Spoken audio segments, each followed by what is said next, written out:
they got this article up in the New York Times here. Uh, you know, uh, Trying to make Hillary Clinton seem more relatable by presenting her as um, coming from a more of a modest background. This goes back to what I was saying. Like if people in the middle of America are going to vote for people that are more like them, Hillary is going to be a lot more relatable than this. You know, this aloof billionaire from New York, right? Um, Hillary came from a middle class background and worked her way up on all the things, right? But there's a so I mean this is like in theory this is like the right kind of thing that they need to do, but there's a problem. They can't read.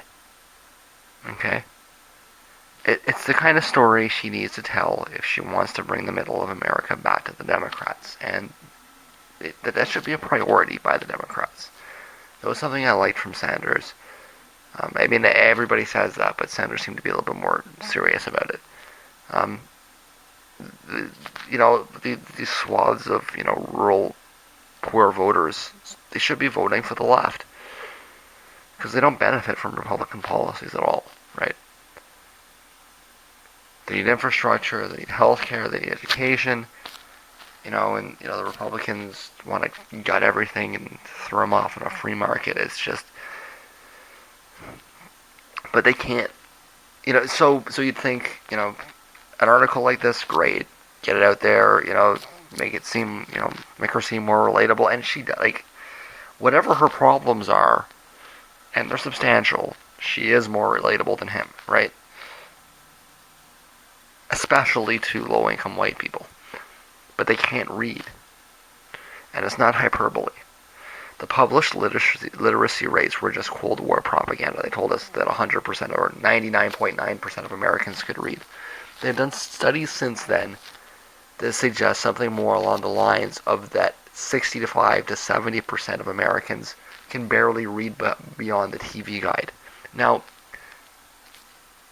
I think that we need to acknowledge that literacy rates in the middle part of the century were probably better.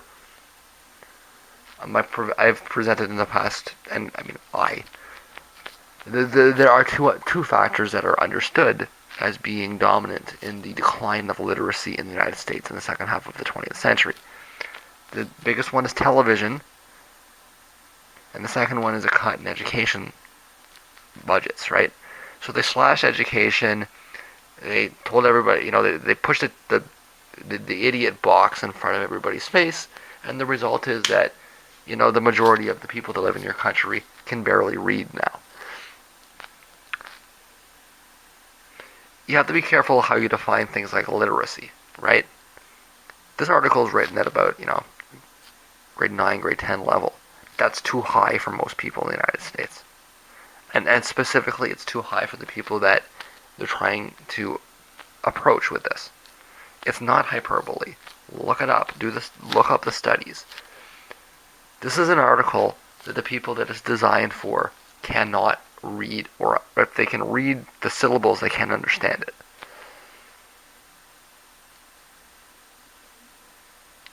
And the second thing is that they won't read it because it's in the New York Times, New York.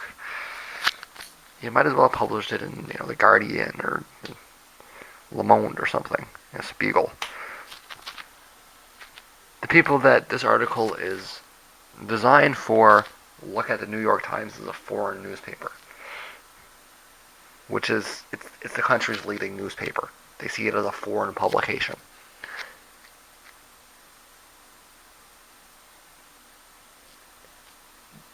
That said, as absurd as both of those things that I just said are, they should have known that, right? And so it's reflective.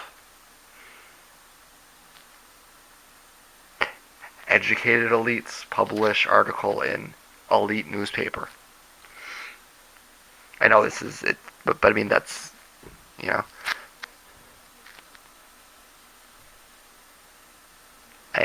let's not dwell on that. Instead, let's focus on the point here, which is that they need to get the kind of messaging across in spoken language.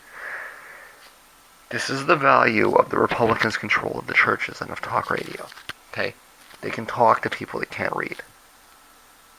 Television is declining in importance with young people, but they watch YouTube, they listen to podcasts. There's only so much you can do in 3 months, but this is the kind of medium you need to get across to people that can't read. You can't just write articles, they can't read them.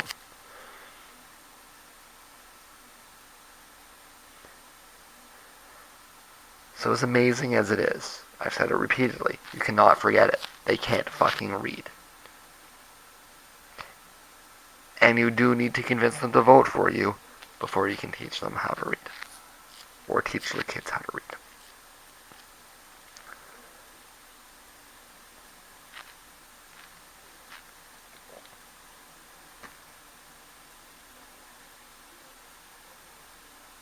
So let's recognize the severity of the situation and turn it around. I don't want to be a smug asshole, but the problem doesn't exist here in the same level. It just doesn't. Because we didn't do the same things. The United States has a long history of integrating illiterate people into the political process. There's a lot to learn by dusting off some old 19th century textbooks. You would teach them what ballot to vote on. Send people out on this stump. The term has a meaning, a historical meaning, the stump.